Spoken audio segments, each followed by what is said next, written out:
Hello viewers, আজকে দেখাবো আপনাদেরকে যে কিভাবে একটি নাম্বারে ইমো খোলা আছে কিনা বুঝবেন কিভাবে। তো অনেকেই বলে ফোন দিয়ে যে আমার এই নাম্বারটিতে ইমো খোলা আছে, তো ইমোতে কল দিয়ে তখন আপনার নাম্বারটি চেক করবেন কিভাবে যে ইমো খোলা আছে কিনা।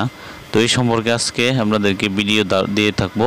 তো এই ভিডিওটি আপনারা সম্পূর্ণ দেখলেই বুঝতে পারবেন যে কিভাবে আপনারা নাম্বারটিতে বের করবেন 100% যে ইমো আছে কিনা, কোনো কনফিউজ হবে না। তো নাম্বারটি যদি অবশ্যই খোলা থাকে এমো, তাহলে আপনার ফোনে আসবেই।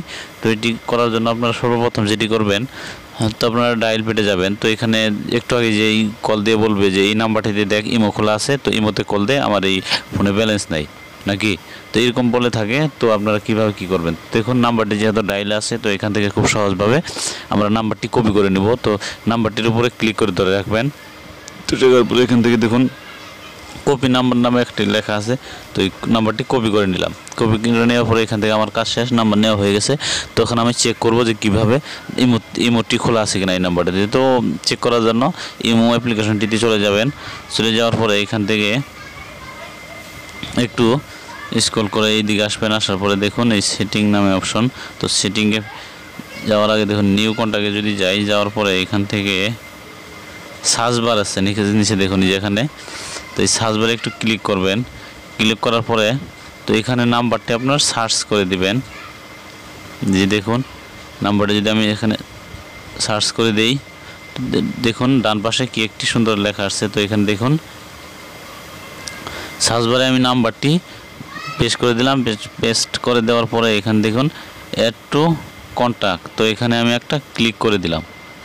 তো এখানে দেখুন কি দেখাচ্ছে, ইনভাইট ফুল নল টু ইমো।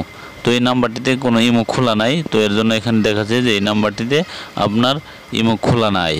তো যদি খোলা থাকতো তাহলে তো এখান থেকে প্রথম ক্লিকে এখানে বোঝা যেত যে না ইমো খোলা আছে এই নাম্বারটিতে। তো এই অনেকেই বলে যে ইমো খোলা আছে, ইমো খোলা আছে। তো এখানে আইসা সার্চ বারে আপনারা নাম্বারটি ট্যাপ করে এখানে অ্যাড টু কন্ট্যাক্ট ক্লিক করলে আপনারা বুঝতে পারবেন যে এই নাম্বারটিতে ইমো খোলা আছে কিনা। তো এইভাবে আপনারা দেখবেন যদি ইমো খোলা থাকে, তো ইমো এখানে ক্লিক করার সাথে সাথে ইমোতে চলে যাবে। আর যদি না খোলা থাকে তো এখানে লেখা আসবে যে ইমো এই নাম্বারে খোলা নাই। তো এই হলো আজকের ভিডিওটি যদি ভালো লাগে ভিডিওটি আপনাদের বন্ধুর মাঝে শেয়ার করে দিবেন। তো এরকম নিত্য নতুন ভিডিও পাওয়ার জন্য আমার এই চ্যানেলটি সাবস্ক্রাইব করে রাখবেন। এই বলে আজকের ভিডিও শেষ করলাম। সকলকে ধন্যবাদ। খুদা হাফেজ।